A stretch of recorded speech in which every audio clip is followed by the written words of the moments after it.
Today, millions of people across the world are taking part in protest against President Trump as part of another round of No Kings demonstrations with more than 3,000 different protests scheduled. This is a look from St. Paul, Minneapolis this afternoon, where you can see thousands marching to the state capitol. Organizers say the protests are in response to the Trump administration's immigration policies, as well as concerns over civil rights, the economy, and U.S. involvement in the ongoing conflict with Iran. We're also seeing similar scenes in Chicago. You can see thousands of people holding signs and marching through the city. And in Philadelphia, even larger crowds are gathering, with some streets blocked off as thousands come together to make their voices heard. Organizers say they expect this to be their largest day of demonstrations yet. And back here at home, large crowds also turned out for No Kings protest, with about a dozen events scheduled across the region, including in Conroe, Cypress, Kingwood, and downtown Houston.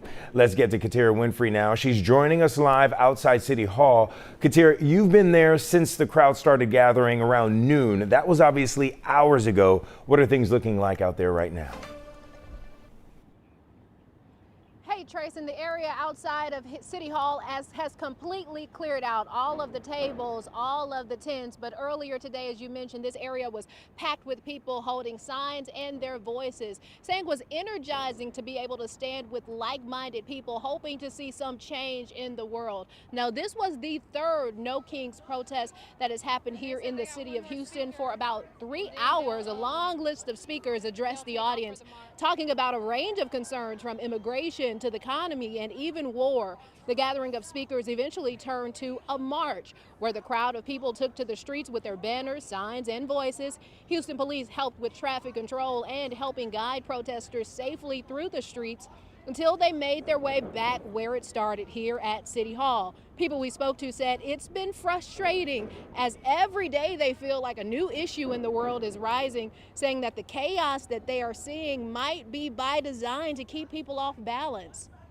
Many of us will have certain things that you're focused on, but together collectively we all just want things to be better. We want things to be fairer. We want things to be legal, you know. We want to stop the ugliness. And considering the large crowds, the protests remained peaceful. Volunteers passed out water, and speakers constantly reminded folks to find shade and take seats where necessary. And protesters I spoke to say they hope by continuing to show up in numbers, it'll show that the people in power that they have to do things a little bit different, particularly as it relates to immigration, the economy, and of course, any type of military action. For now, reporting live in downtown Houston, Katira Winfrey, KHOU 11 News. Yeah, and people were obviously out there in the hot sun all day. Katira Winfrey, thank you so much.